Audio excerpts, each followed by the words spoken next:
Hi, everyone. Thank you for having us, first of all, Nate especially, for putting this together with other folks. This is pretty interesting for us. We're not usually in these kinds of rooms, I should say, as a technology company. So my name is Ramin Bastani. I'm the CEO at HealthVana. We are essentially, who here has used a patient portal before to get their test results? Great. So a lot of people have used the patient portal, it sounds like, in the room. And how many people have waited on test results they're anxious about and are just kind of waiting to get them? Okay, so as a company, what we essentially do is help patients figure out if they're okay or not. And that's the most urgent thing we've done as a technology company. And we're essentially a patient portal that doesn't suck. It actually works pretty well. So we've delivered 50 million health records to patients across 25 states. We're really good at engaging patients in their health and helping them think about what they're supposed to do next. The goal is not to keep them on there and death scrolling, as someone said earlier. The idea is just to get them in there to find out what they need to do and then move on to the next piece. And so we've had our work featured everywhere from different universities to the White House. Excited to be here with Whitney today, who's been a collaborator of ours as a technology company on the healthcare provider side. And maybe you go next. Great. Hey, I'm Whitney Engeran-Cordova. I'm the Vice President of Public Health Programs for AIDS Healthcare Foundation. AHF is the largest provider of HIV care in the world. We are currently serving about 1.9 million folks in 45 countries around the world. Here in the United States, where I primarily focus, we have 39 sexual health clinics. We call them wellness centers, where we provide STD and HIV testing and treatment. We have 22 mobile units and about 18 other sites in 17 states around the United States. So I thought, as we're sort of talking about, can AI have anything to do with solving HIV, that I might just give you a very quick rundown of what the state of HIV is in the United States. So there are about 1 million folks living with HIV in the United States. Of that percentage, 40% are black and 28% are white and 25% are Hispanic. And 63% of them are over the age of 35. When we start to look at whether people are getting infected with HIV now at the same rates they were, we're finding that about 36,000 people per year in this country are getting infected with HIV. And again, 40% black, 29% Hispanic, and about 25% white, and 81% of those new infections are in men. What's interesting is there are two really ways to go about addressing HIV in the United States. One is through diagnosing people who are living with HIV and getting them into care and getting them virally suppressed, giving them the medications that will suppress the virus so that it is impossible to transmit, or nearly impossible to transmit.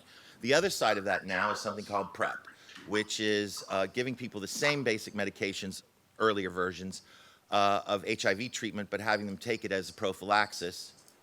And then you can, if they're taking that regularly every day as they're supposed to, or in some cases a shot every 2 months, you will not acquire HIV in the same way that you won't transmit it if you're HIV positive. So we have two biomedical interventions to go at it from two different sides. One if you've got it, and one if you don't want to get it. So if we can do those two things successfully, we get ourselves to suppression. But having told you the data that I just did, I want to contrast something for you, and now you can see where we might get somewhere in our discussion. PrEP, there are about 435,000 people on PrEP in the United States. That's not a ton. Of those, 92% are male, and 64% of them are white. And only 17% are Hispanic, and only 14% are black. There is a huge disparity between what's going on with the epidemic and the people who are getting access to preventing themselves from acquiring it. So what do we do when the population of the United States is 59% white and 12.6% black, and we have these disparities in this disease? What do we do? And part of that is access. Part of that is access to healthcare and good conversations with their healthcare providers. So our partnership with HealthVana has been one that has made huge strides forward, mostly because HealthVana just really likes to get things done. And we really do work on, I think one of the things that, since this is a business conversation at the School of Business, it's important to have a partner that shares your values, that aligns with you even in terms of just your work ethic and what you want to get done together. And I think we have found that alignment in some real significant ways that has made some real strides forward. We're going to show you a demo of what it's going to look like well, this is the part you already spoke about. By the way, did people know that HIV is actually close? We could be close to ending HIV. Anyone have an idea of that was a thing? Ta-da! Yes, you all did. So Moderna, right? I'm sorry? Moderna will solve everything, right? Yes, it will, right? The vaccine that we haven't quite come up with yet, right? But there will be a shot that comes out that gives you this PrEP, which is essentially like birth control. You take it every single day, and the efficacy is in the high 90s. That will prevent you from getting HIV, and you get this shot every 6 months in the coming years. So that'll have a huge deal. And AIDS Healthcare Foundation, the work Whitney and his team do, goes across 45 countries. So they're the largest player when it comes to helping end HIV across the world. But here's the demo, if you can hit play. Then we'll go over some details about it afterwards. This all starts, by the way, when a patient gets a message about something on their health care, and it prompts them to go in. Can we just give it a little bit of a... So back on the first slide, we wanted people to have 3 different ways to interact with the AI. One is kind of Joe Blow, normal guy, just giving you scientific information. The second one is a drag queen. And the third one is talking to a human.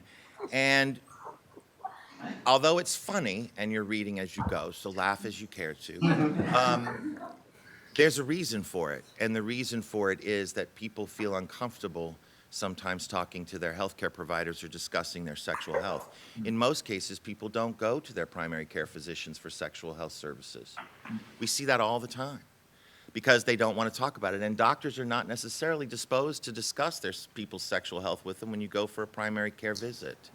So what are you going to do? When we have hundreds of thousands of STD infections in the United States every year, and we know that if you're getting an STD, it's likely that you could acquire HIV, right? It's a gateway. So we're working on the language, but darling is a very useful word.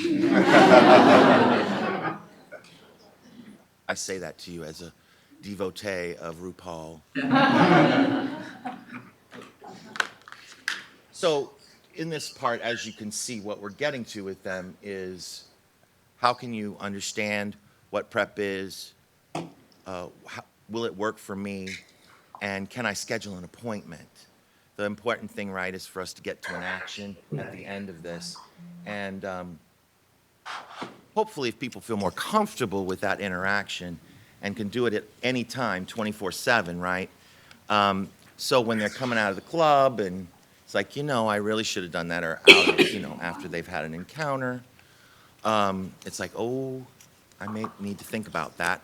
They could do it right then and there. And there's not a barrier of getting to a person or talking to a person. And if I could just one more quick thing. We have a problem at AHF, and that is that we quite frankly just don't have enough clinic space and don't have enough people. It's really expensive to run these services, and testing and mostly the labs cost a bunch of money.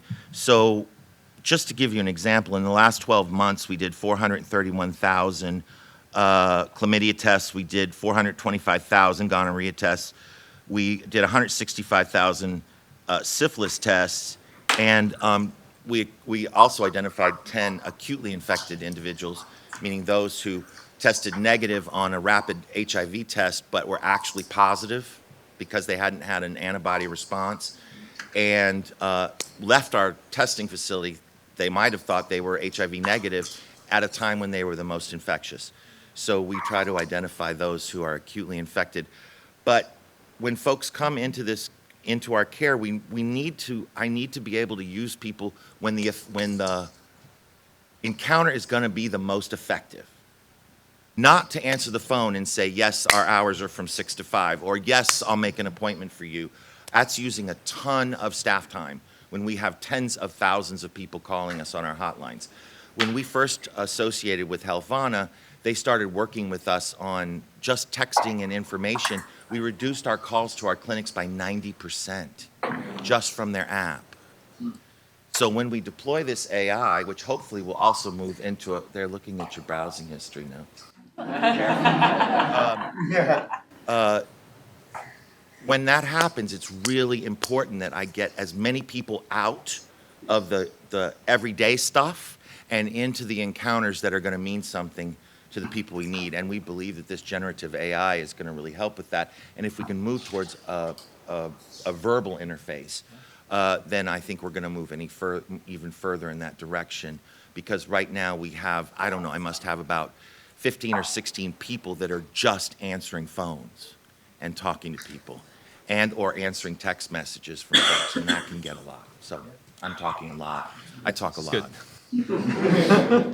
For us, it's very much about helping build a relationship with the patient, and we think this is one of the best ways to help foster a better relationship that can lead to better health outcomes for the patient to stay on their medication, get the questions they want answered, and this is one of the biggest keys, without stigma. In a lot of parts of the country, there's going to be a lot of stigma around this, or stigma within certain groups, families, cultures, and so this is really something we think that will be helpful. We likely have the largest database of PrEP users in the United States that have been working with us, where we send them these different automated messages, checking in on them. So we've done a lot of this work. And 300,000 or 400,000 people that have come to get tested with us. Yeah, it is a big number. So the idea for us is very much to help foster that better relationship toward better outcomes. Maybe we open it up to questions. I can also tell if there's more technical questions. This is on OpenAI. We have a business associate agreement with them, which is HIPAA compliant. We can't use protected health information as training inside of that model, but we have really complex prompts that is from our experience of the last number of years working on this. And this is the very first iteration that we'll be launching, and if it goes well with a small subset, it can be out into 17 states in the next few months.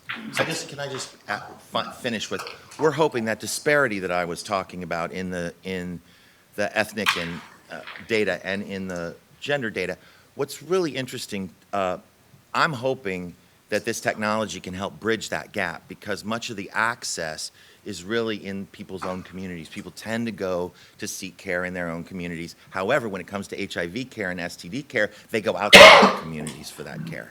And so what we're hoping to really do is bridge some of that gap with folks using this kind of technology so that they can ask the drag queen about when they can have an appointment and not have to necessarily look at their doctor in the eye and then have them say, well, what about your wife?